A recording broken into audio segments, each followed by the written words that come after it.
नमस्ते बच्चों, आज हम बीएड फर्स्ट ईयर का एक महत्वपूर्ण जो सब्जेक्ट है प्रथम प्रश्न पत्र बाल्यावस्था एवं विकास प्रक्रिया उसके एक प्रकरण को पढ़ेंगे। बाल्यावस्था एवं विकास प्रक्रिया।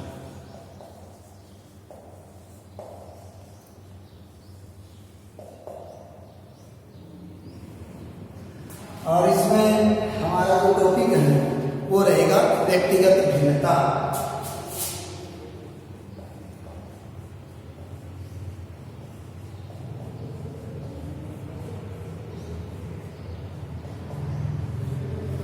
व्यक्तिगत भिन्नता की जहां तक हम बात करते हैं, इससे सृष्टि में अनेकों प्रकार की रचनाएं हुई हैं और उन्हीं रचनाओं में से उस परम शक्ति की एक अनुपम रचना है, महत्वपूर्ण रचना जो है वो है मनुष्य।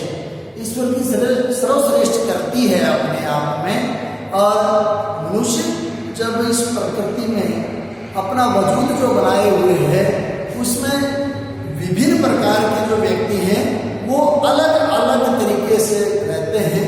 अपना रहन सहन का तरीका, अपना जीवन यापन करने का तरीका, अनेकों प्रकार की भाषाएं, अनेकों प्रकार के विचार, अनेकों प्रकार के स्वभाव जो इन चीजों में शामिल हैं वो अपने आप में व्यक्तिगत भिन्नता के अंतर्गत आते हैं।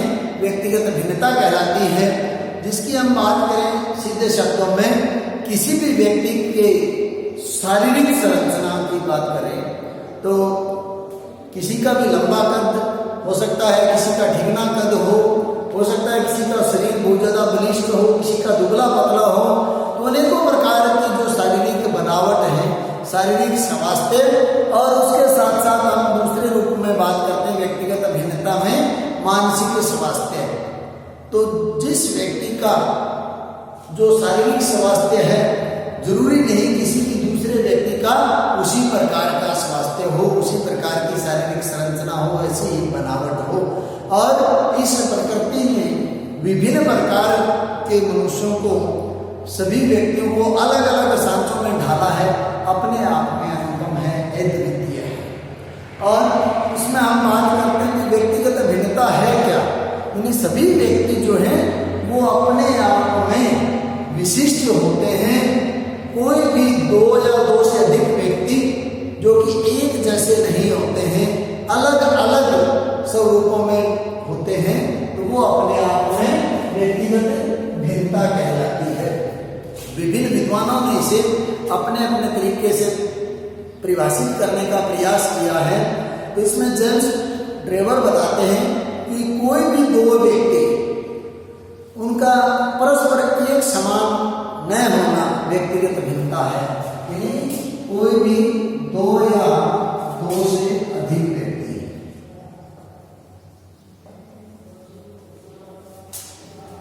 दो या दो से अधिक व्यक्तियों का आपस में एक समान न होना ही व्यक्तिगत भिन्नता है।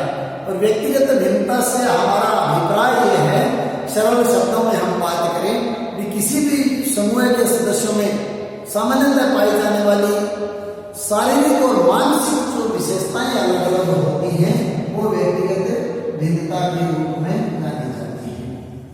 शारीरिक और मानसिक विशेषताएं,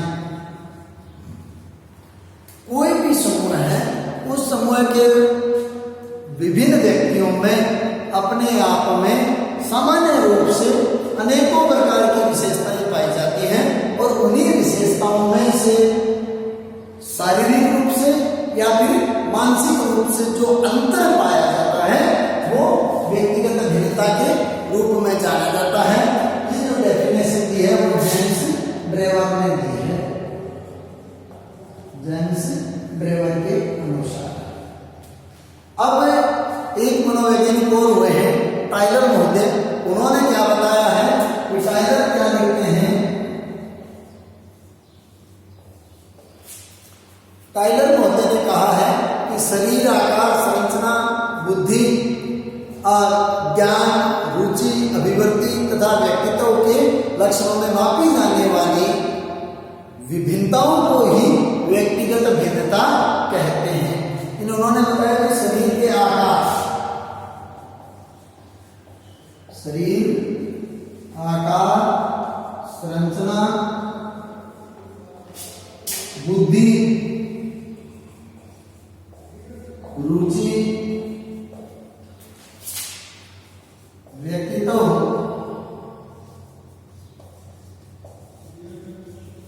के लक्षण, यानी कई चीजें उभर कर आती है इसमें कि भी अपने आप में किसी भी व्यक्ति की शारीरिक संरचना और साथ ही साथ उसके बुद्धि, अलग अलग व्यक्तियों की शरीर के आकार के दृष्टिकोण से संरचना जो है वो अलग अलग होती है।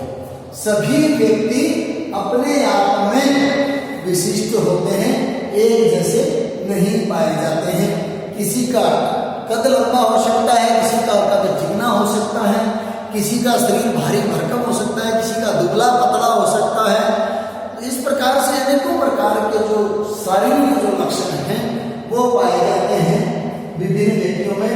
तो उनके शारीरिक बनावट के आधार पर जो उनमें अंतर पाया जाता है। और दूसरी बात करते हैं हम बुद्धि की। किसी भी बालक में, किसी भी व्यक्ति में बुद्धि का स्तर जो है वो अपने अपने स्तर के अनुसार होता है। अर्थात कोई भी बालक या कोई भी व्यक्ति अपने आप में तीव्र बुद्धि हो सकता है, कोई जो बालक है वो औसत बुद्धि होता है, तो कोई मंद बुद्धि बालक भी हो सकता है। इसके विभिन्न प्रकार के जो स्तर हैं जिनमें बुद्धि के अनुसार तीव्र बुद्धि, औसत बुद्धि या फिर मंद बुद्धि भी हो सकते हैं। और उसके बाद में हम बात करते हैं रुचि के अनुसार। रुचि के अनुसार भी भिन्नताएं पाई जाती हैं। विभिन्न व्यक्तियों में विभिन्न प्रकार की भिन्नताएं पाई जाती हैं। किसी व्यक्ति को पुस्तक पढ़ने में रुचि होती है तो किसी को खेल खेलने में रुचि होती है। हो सकता है किसी को खेल देखने में रुचि हो, और खेल में भी विभिन्न व्यक्ति अलग अलग खेलों में रुचि रखते हैं। कोई क्रिकेट का शौकीन होता है, तो कोई खो खो का शौकीन होता है, तो कोई फुटबॉल का शौकीन है। अपने आप में अगर हम खेल के क्षेत्र की भी बात करें तो किसी एक क्षेत्र में भी किसी विशेष योग्यता के अनुसार उनकी रुचि हो सकती है। और इसके अलावा हम बात करते हैं व्यक्तित्व के लक्षणों के अनुसार।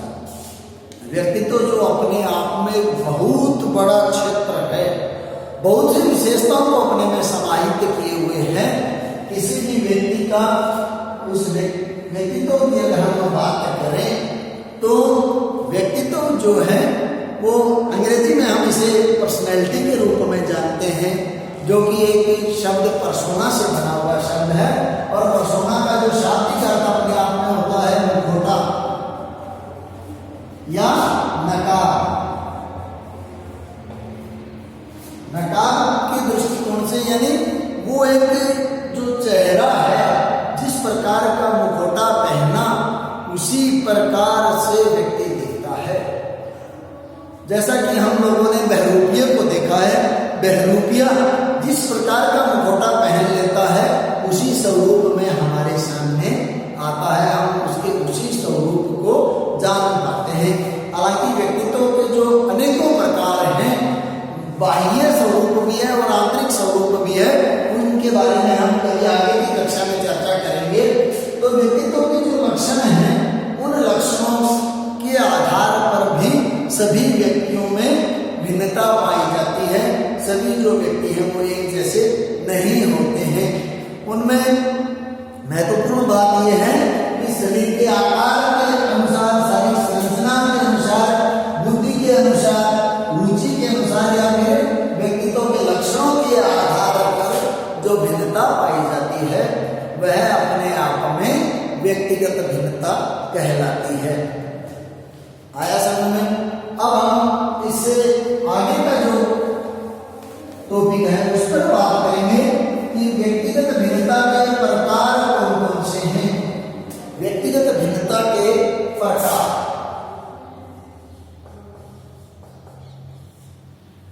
व्यक्तिगत भिन्नता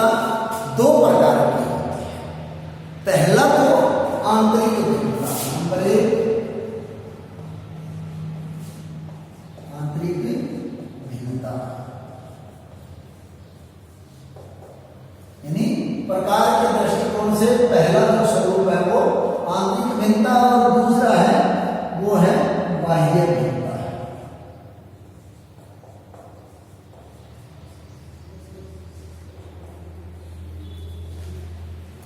दूसरा जो स्वरूप है वो कौन सा है? बाह्य भिन्नता। आंतरिक विभिन्नताओं की अगर हम बात करें तो प्रत्येक व्यक्ति अपने आप में यूनिक होता है, अपने आप में अलग है, यानी वह विशिष्ट है अपने आप में। और शारीरिक शक्तियों की भिन्नताओं को भी आंतरिक विभिन्नताएं हम कह सकते हैं। प्रत्येक व्यक्ति की शारीरिक शक्तियां, शारीरिक शक्तियों की भिन्नताएं, प्रत्येक व्यक्ति में भी शारीरिक संरचना जो है वो अपने आप में अलग अलग हो सकती है। उदाहरण स्वरूप अगर हम बात करें तो उसमें एक ही व्यक्ति के हाथ से जुड़ी हुई जो अंगुलियां हैं वो अपने आप में सारी अलग अलग हैं। हालांकि वो एक पंजे का आकार बनाती हैं, एक हाथ से जुड़ी हुई हैं, के बावजूद भी वो अपने आप में अलग अलग हैं। आकार के दृष्टिकोण से, उपयोगिता के दृष्टिकोण से एक हाथ में भी भिन्नता पाई जाती है। और दूसरे शब्दों में हम बात करें तो प्रत्येक व्यक्ति में आंतरिक भिन्नता होती है कि किसी भी व्यक्ति की याददाश्त अच्छी हो सकती है, लेकिन जरूरी नहीं कि याददाश्त अच्छी हो तो उसकी तर्क शक्ति भी अच्छी हो। यानी स्मृति अगर अच्छी है,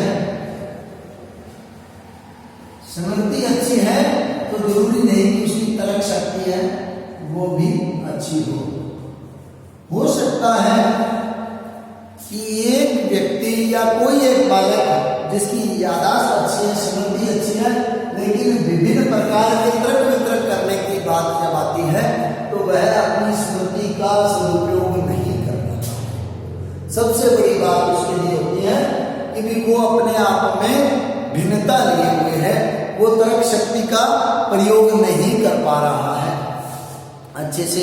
दूसरा स्वरूप जो है वो व्यक्तिगत भिन्नताओं का आता है अपने आप में बाह्य भिन्नता। दूसरा स्वरूप जो है व्यक्तिगत भिन्नताओं का होता है बाह्य भिन्नता। बाह्य भिन्नता में हम देखते हैं कि दो या दो से अधिक प्राणियों के बीच शारीरिक तथा मानसिक शक्तियों एवं रचना से संबंधित जो भी भिन्नताएं पाई जाती हैं वो बाह्य भिन्नता है। यानी इसमें बाह्य भिन्नता में दो या दो से अधिक, दो या दो से अधिक व्यक्तियों के बीच में शारीरिक और मानसिक जो अंतर होता है, शारीरिक और मानसिक जो विभिन्नताएं पाई जाती हैं किसी भी समूह में, किसी भी वर्ग में, किसी भी कक्षा में अगर हम देखते हैं तो उनमें पाए जाने वाले जो व्यक्ति हैं, जो या कक्षा के जो बालक हैं, उन बालकों में कोई दो बालक हो या फिर दो से ज्यादा भी हो सकती है उनकी संख्या, उन बालकों में शारीरिक रूप से भी भिन्नता पाई जाती है और उनमें मानसिक रूप से भी भिन्नता पाई जाती है। यह बात बिल्कुल सत्य है कि जो व्यक्ति किसी एक वर्ग विशेष में रहते हैं उन व्यक्तियों में अपने आप में अंतर होता है, चाहे वो एक ही परिवार के सदस्य क्यों ना हो, एक परिवार हो, चाहे वो एक समाज, कोई भी इकाई हो, कोई भी संगठन हो, कोई भी समुदाय है, कोई भी संस्था हो या कोई भी कक्षा हो, प्रत्येक इकाई के जो उसके सदस्य हैं उन सदस्यों में अपने आप में अंतर पाया जाता है और वो अंतर शारीरिक रूप में भी हो सकता है और मानसिक रूप में भी हो सकता है। उनमें शारीरिक और मानसिक भिन्नताएं पाई जाती हैं। अब व्यक्तित्व के जो दोनों प्रकार हैं उनमें सबसे पहली बात है तो आंतरिक भिन्नता। आंतरिक भिन्नता के अंतर्गत तो हम क्या देखते हैं कि एक ही व्यक्ति की शारीरिक शक्तियों में अंतर पाया जाता है। उस व्यक्ति की मानसिक जो शक्तियां हैं उनमें भी अंतर आ जाता है बशर्ते की परिस्थितियां बदलती हों। एक ही व्यक्ति की मानसिक स्थिति बहुत अच्छी है, लेकिन जैसे ही परिस्थितियां बदली उसकी मानसिक स्थिति में बदलाव आ जाता है। यानी बाह्य कारकों का प्रभाव प्रत्येक व्यक्ति पर पड़ता है। वातावरणीय कारक उसे प्रभावित करते हैं, के फलस्वरूप उस व्यक्ति में बदलाव आ जाता है। लेकिन आंतरिक रूप से जो भिन्नता है वो प्रत्येक व्यक्ति में पाई जाती है। और उसी प्रकार से बाह्य भिन्नता की जब हम बात करते हैं, दो या दो से अधिक व्यक्तियों की जब हम तुलना करते हैं, तो वो अपने आप में शारीरिक रूप से या मानसिक रूप से अलग अलग पाए जाते हैं। तो ये थे व्यक्तिगत भिन्नता के प्रकार। अब नेक्स्ट जो अपना बिंदु है वो है व्यक्तिगत भिन्नता के विभिन्न क्षेत्र। व्यक्तिगत भिन्नता के जो विभिन्न क्षेत्र हैं उन क्षेत्रों के बारे में हम जानते हैं। व्यक्तिगत भिन्नता के क्षेत्र कौन कौन से हैं? व्यक्तिगत भिन्नता के क्षेत्रों की अगर हम बात करें तो सबसे पहला जो आता है वो है शारीरिक।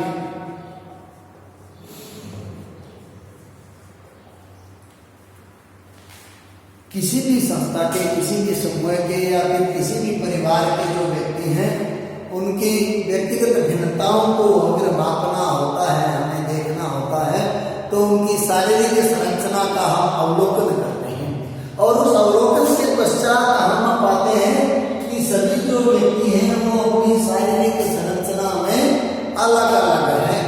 किसी भी दो व्यक्तियों को, किसी भी समूह के हों, किसी भी परिवार के हों, उस ईश्वर ने, उस प्रकृति ने एक जैसा नहीं बनाया है। सभी व्यक्ति शारीरिक संरचना में, बनावट में अलग अलग होते हैं। लेकिन कई बार देखा गया है कि जुड़वा जो भाई बहन हैं, जो जुड़वा भाई बहन हैं, वो अपने आप में एक जैसे होते हैं। शारीरिक संरचना में, शारीरिक बनावट में एक जैसे होते हैं। लेकिन इसमें भी विशेष तौर से ये बात हमारे ध्यान में आती है कि जैसे हम उनका डीपली अध्ययन करते हैं, गहराई से जब हम उनका अवलोकन करते हैं, तो हमें पता चलता है कि उनमें भी कहीं न कहीं उस ईश्वर ने कोई अंतर दिया है। अनेकों प्रकार के ऐसे हमारे समाज में हमें उदाहरण देखने को मिलेंगे जो जुड़वा भाई बहन है, वो शारीरिक दृष्टिकोण से बिल्कुल नजदीक होते हैं, लेकिन फिर भी उनमें कोई एक अंतर जरूर पाया जाता है। दूसरा जो इसका बिंदु है वो है मानसिक क्षेत्र। यानी व्यक्तिगत भिन्नता का मानसिक स्वरूप इस प्रकार से है। मानसिक दृष्टिकोण के आधार पर अगर हम बात करें तो विभिन्न प्रकार के व्यक्तियों की विभिन्न प्रकार की बुद्धि क्षमता होती है। अपने आप में बुद्धि के आधार पर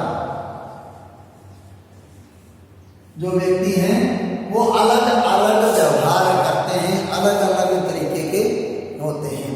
उनमें आपस में भिन्नता पाई जाती है। और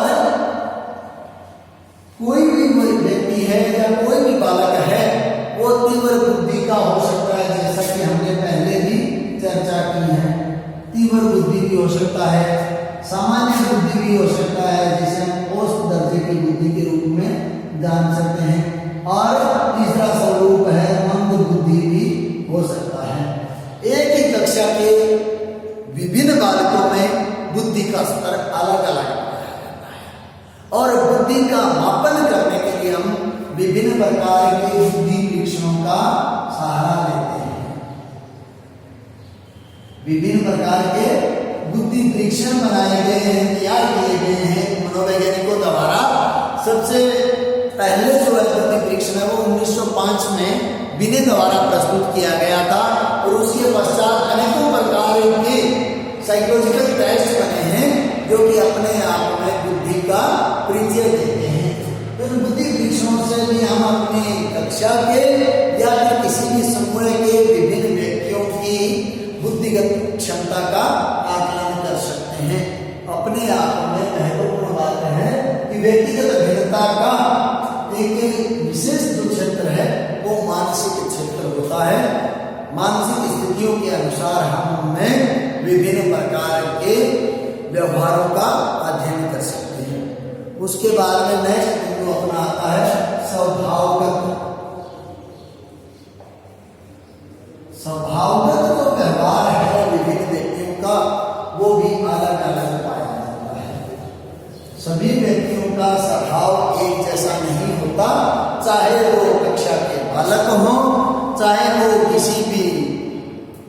संस्था के सदस्य हो, चाहे वो किसी भी जाति धर्म संप्रदाय में एक गुट के रूप में रहने वाले, एक संगठन के रूप में रहने वाले लोग हों, और चाहे वो एक ही परिवार के लोग क्यों ना हो, उनमें स्वभाव की विशेषता पाई जाती है। किसी भी व्यक्ति का स्वभाव व्यावहारिक हो सकता है और कोई एक व्यक्ति जो है वो उससे हटकर अव्यवहारिक रूप से अपने आप को प्रेजेंट करता है। उसके बाद में हम बात करते हैं, नेक्स्ट जो बिंदु है वो है हमारा अधिगम। व्यक्तिगत भिन्नता का एक महत्वपूर्ण क्षेत्र है अधिगम। अधिगम की बात करें हम तो सबसे पहले बात आती है अधिगम के शाब्दिक अर्थ में, कि अधिगम का शाब्दिक अर्थ होता है सीखना। और सीखने के दृष्टिकोण से किसी भी एक कक्षा के बालक या फिर किसी भी समूह के जो व्यक्ति हैं वो अलग अलग परिस्थिति का व्यवहार करते हैं। उनमें महत्वपूर्ण रूप से यह बात पाई जाती है कि सीखने के दृष्टिकोण से बालक कक्षा के कुछ ऐसे बालक होते हैं जो सबसे जल्दी सीखते हैं और सबसे अच्छा सीखते हैं, और दूसरा जो समूह होता है वो हो सकता है कि कुछ बालक है वो बहुत ही देरी से सीखते हो। उनमें अपने आप में सीखने के स्तर के दो वर्ग बन जाते हैं, एक तो सीखने में तीव्र हो सकता है और दूसरा जो है वो अपने आप में सीखने में मंद गति हो सकती है। उसकी सीखने की जो गति के दृष्टिकोण से अगर हम बात करें तो वह अपने आप में तीव्र हो सकता है और दूसरा मंद भी हो सकता है। और सीखने के इस स्तर में विभिन्न बालकों में भी तीव्र और मंद गति के अलावा भी अंतर पाया जाता है कि एक बालक या कोई एक व्यक्ति सीखने के पश्चात उसे अपनी मेमोरी में पूर्णतया सुरक्षित रख लेता है और वह उस बात को भूलता नहीं है, जबकि दूसरा जो व्यक्ति या दूसरा बालक है वह उसी बात को सीख तो लेता है लेकिन थोड़े से समय के पश्चात ही उसे भूल जाता है। अपने आप में महत्वपूर्ण बात होती है। अब नेक्स्ट जो बिंदु आता है वो अपना है रुचि। रुचि की दृष्टिकोण से अगर हम बात करें तो वो है कि अलग अलग व्यक्तियों की अलग अलग रुचि होती है। विभिन्न व्यक्तियों में रुचि में अंतर पाया जाता है, रुचि में भिन्नता पाई जाती है। कोई भी एक जो व्यक्ति या कोई भी बालक है पुस्तक पढ़ने में रुचि रखता है तो कोई दूसरा बालक है वो संगीत सुनने में रुचि रखता है, कोई बालक खेल खेलने में रुचि रखता है तो कोई किसी भी खेल को देखने में रुचि रखता है, या फिर किसी भी व्यक्ति या किसी भी बालक का प्रकृति प्रेम है तो वो बागवानी में रुचि रख सकता है। इस प्रकार से दो प्रकार जो हैं वो रुचि के हैं। अलग अलग रुचि के आधार पर सभी व्यक्तियों में व्यक्तिगत भिन्नता पाई जाती है। नेक्स्ट में हम बात करते हैं व्यक्तित्व की। व्यक्तित्व के आधार पर भी विभिन्न व्यक्तियों में अंतर पाया जाता है।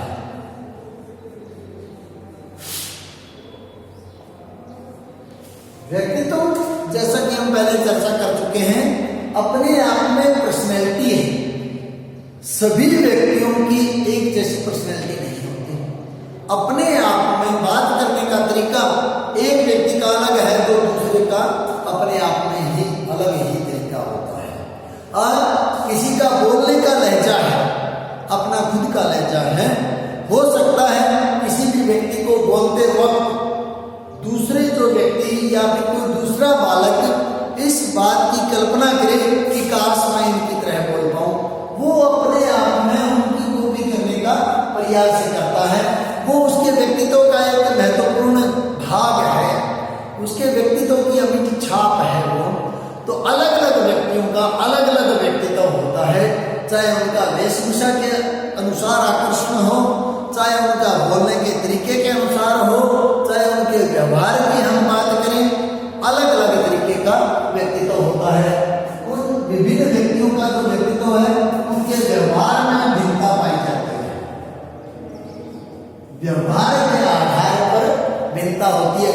एक व्यक्ति अपने अधीनस्थ कर्मचारियों के साथ या अपने से छोटों के साथ बहुत अच्छा व्यवहार करता है, वो उसका अपना खुद का व्यक्तित्व है, खुद की पर्सनैलिटी है, उसका व्यवहार है।